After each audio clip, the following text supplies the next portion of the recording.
Hello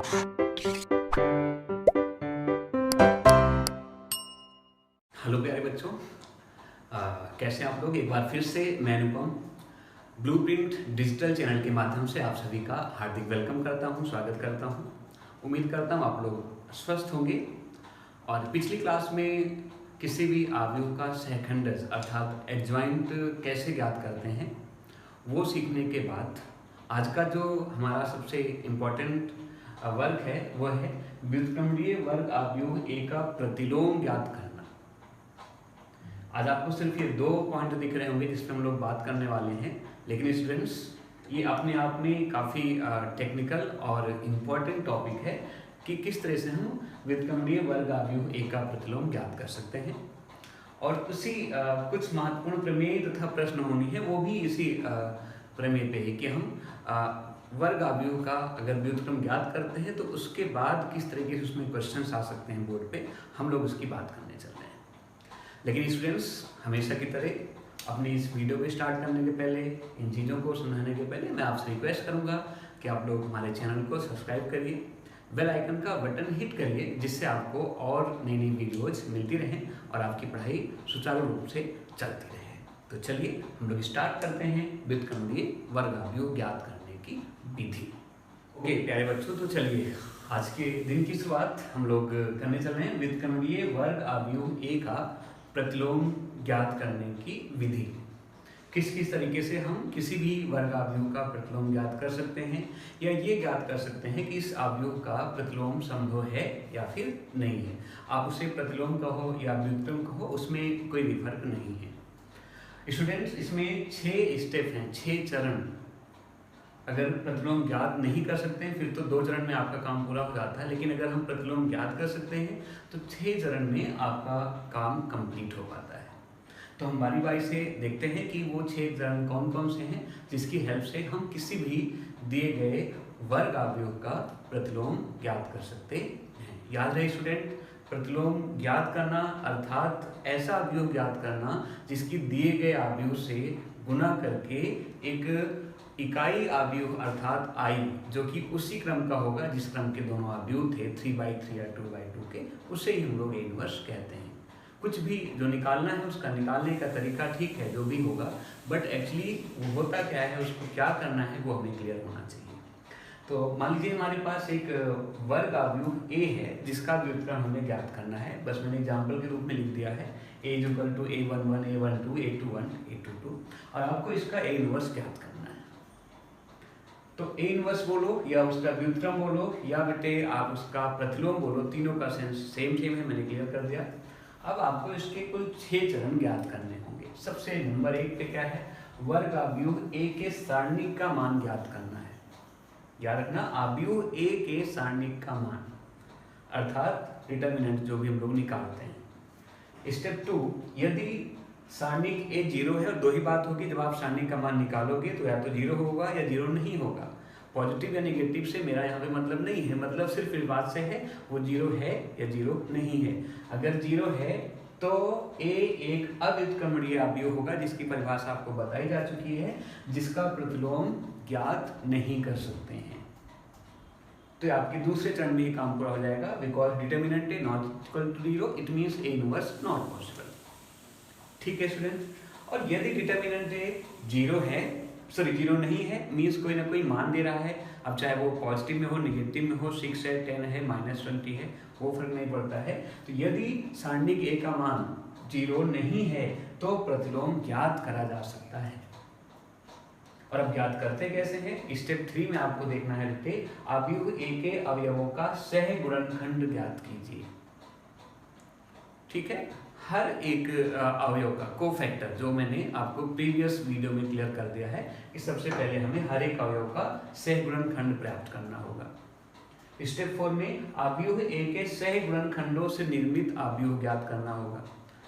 C11 C12 C13 जिसे हम लोग सहगुणनखंड के रूप में दिखाते हैं, तो वो उससे एक अवयव मिलेगा।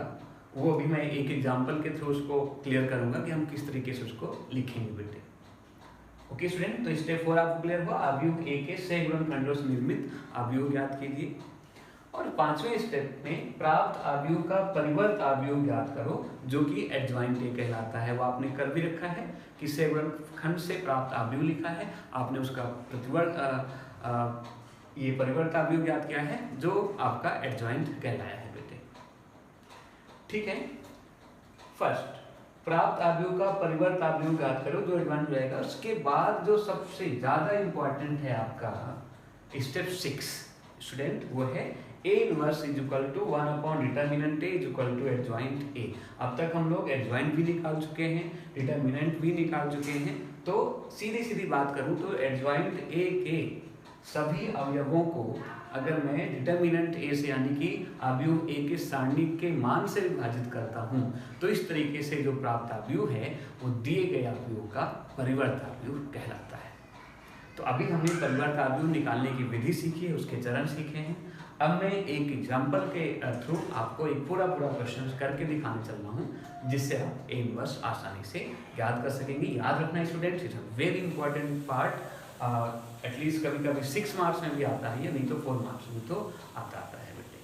तो ये हुआ आपका A इनवर्स ज्ञात करने की विधि। ओके स्टूडेंट्स, तो चलिए मेरे पास ये आज का फर्स्ट क्वेश्चन भी एक तरह से एक आपका आव्यूह है जिसके अवयव हैं 1 3 3 1 4 3 और स्टूडेंट 1 3 4। एक ये 3 गुणे 3 क्रम का एक आव्यूह है और जिसका मुझे इनवर्स ज्ञात करना है। ये बात आप सब लोग को बहुत अच्छे समझ लेनी स्टूडेंट्स की किसी भी आव्यूह का आपका प्रतिलोम ज्ञात करने के लिए उस आव्यूह को वर्ग आव्यूह होना जरूरी है बेटे। वर्ग आव्यूह का ही प्रतिलोम ज्ञात करा जा सकता है, और वर्ग आव्यूह आपको पता है चाहे वो 2 गुणे 2 क्रम का हो या फिर 3 गुणे 3 क्रम का हो।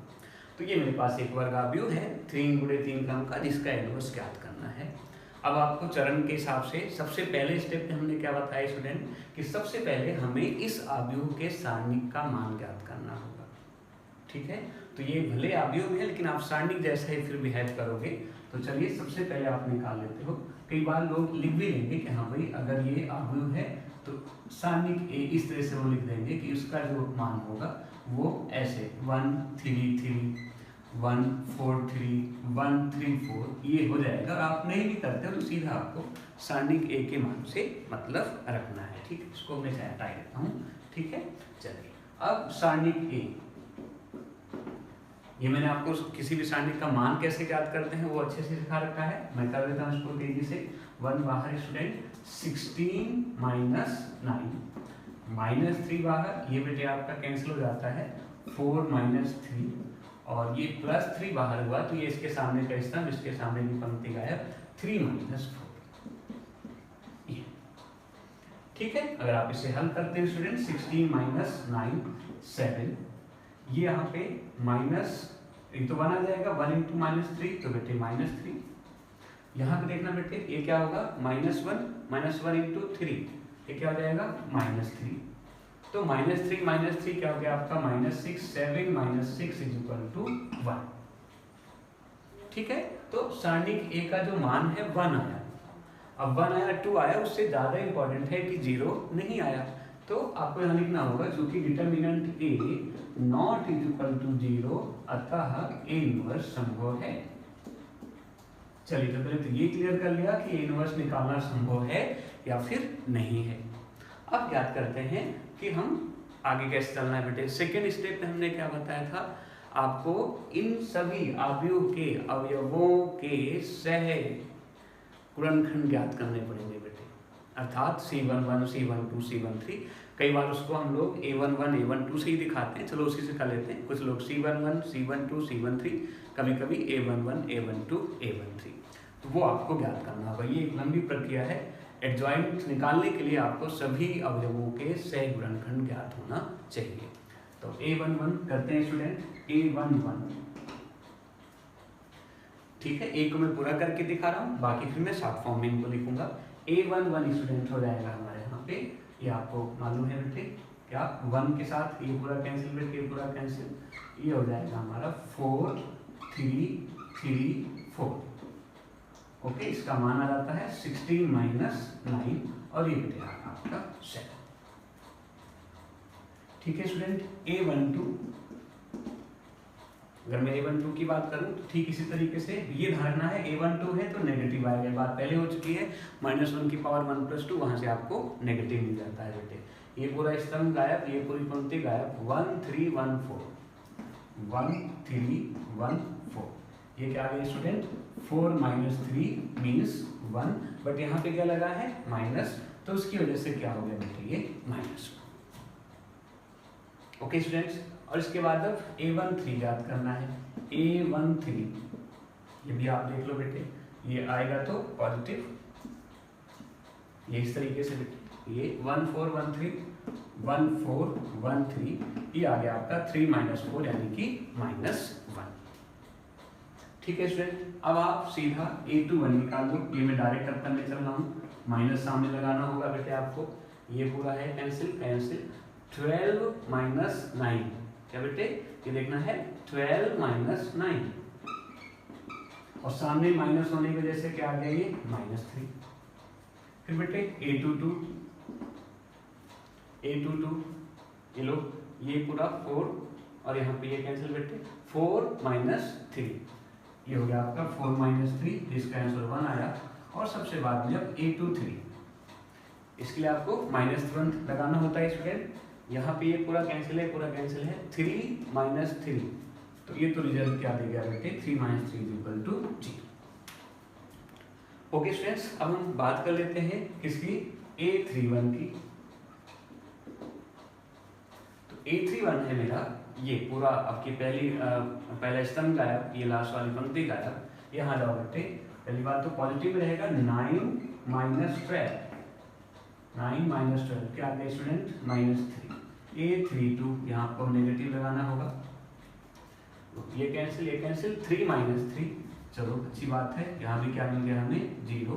लास्ट में A33 ये ऐसे ही आपको शुरू में भी निकालना है, बस हमने समझाने के लिए शुरुआत में इस तरीके से कर रखा है बेटे। A33 ये पूरा कैंसिल 4 - 3 स्टूडेंट कितना आ गया ये 1। ओके, तो अब हमने जाके क्या किया, सभी अवयवों का सह गुणनखंड ज्ञात कर लिया। अगला स्टेप क्या होता है, इस गुणनखंड से जो प्राप्त अवयव है उसको हमें लिखना है। आप उसका नाम कुछ भी रख सकते हैं, C या D। तो स्टूडेंट मैं वो अवयव एक बार लिख देता हूँ, फिर मैं इसको रफ करके उसके आगे की प्रक्रिया करने चल रहा हूँ। वो चलो आई थिंक यहाँ सब लोग को दिख रहा होगा, उसे मैं B से अगर रिप्रेजेंट कर दूँ, ठीक है। तो ये जो आपके अवयव आए हैं, पहला क्या है आपका 7, फिर बेटे ये -1, दोबारा से -1, यहाँ बेटे A21 -3, A22 1, A23 student 0, A31 आपका -3, A32 0 और बेटे A33 1। ओके, ये आपका सह गुणनखंड से प्राप्त एक अवयव आ गया। ठीक है, अब हमने 4 चरण पूरे कर लिए हैं, 5वें चरण में देखते हैं। उसके लिए मैं इसे रफ करने चला हूँ स्टूडेंट। ये हमने निकाल लिया बेटे क्या क्या है। अब क्या है, आपको जो भी ये अवयव ज्ञात है इसका परिवर्त अवयव ज्ञात करना है स्टूडेंट। तो हमने बताया है वही आपका सह गुणनखंडों से प्राप्त अवयव का परिवर्त अवयव ही दिए गए अवयव का एडजॉइंट कहलाता है। ओके, तो आप एडजॉइंट निकालोगे बेटे, इसको एडी आपका ये B डैश हो जाएगा, डैश का मतलब परिवर्त अवयव। लो स्टूडेंट, ये हो जाएगा 7 - 3 -3 7 - 3 -3 -1 1 0। ठीक है, ये पहले दूसरा स्तंभ था, उसे मैंने दूसरी पंक्ति बना दी, -1 0, ये आपका एडजॉइंट आ गया। सबसे लास्ट में मैंने फॉर्मूला लिखा था स्टूडेंट, याद होगा आपको, A inverse = 1/डिटर्मिनेंट A into adjoint A। यहाँ इस बार संयोग से डिटर्मिनेंट A का मान क्या है 1 आया है, और आप ये सबको पता है, आप किसी भी नंबर को, किसी भी आप अवयव को अगर 1 से डिवाइड करते हो तो उस पर कोई फर्क नहीं पड़ता है। यहाँ पे अगर 3 या 4 या 5 ऐसा कुछ है होता तो आपका बिल्कुल निश्चित तौर पे फर्क पड़ता है स्टूडेंट। तो बस अब आप जिस केस में जब भी आपका डिटर्मिनेंट अगर 1 आ रहा है तो निश्चित तौर पे उस समय जो एडजॉइंट आएगा वही आपका इन्वर्स आ जाएगा। फिर भी आपको एक बार अब लिख दूं मैं, अगर तो पूरा A inverse = 1/1 into adjoint A। Adjoint A क्या है बेटे 7 -3 -3 -1 1 0 -1 0 1। ओके स्टूडेंट्स, ये आपका ए इनवर्स आ गया। तो इस तरीके से आप किसी भी दिए गए आव्यूह का ए इनवर्स ज्ञात कर सकते हैं बेटे। बहुत ज़्यादा इंपॉर्टेंट टॉपिक है बेटे। एक बार फिर क्लियर कर दूं, सपोज यहाँ पे डिटर्मिनेंट ए की वैल्यू 7 आई होती तो आपको यहाँ पे क्या लिखना होता 1/7। वो आपकी मर्जी है, 7 आप बाद में अंदर ले जाते हो, हर एक अवयव के अपॉन में 7 करते हो या नहीं करते हो। ज़्यादातर अगर आपको लगे कि सारे अवयव 7 से विभाजित हैं तो आप अंदर ले जाओ, या फिर आप उसको 1/7 बाहर ही रहने दो, उससे कोई भी फर्क पड़ने वाला नहीं है।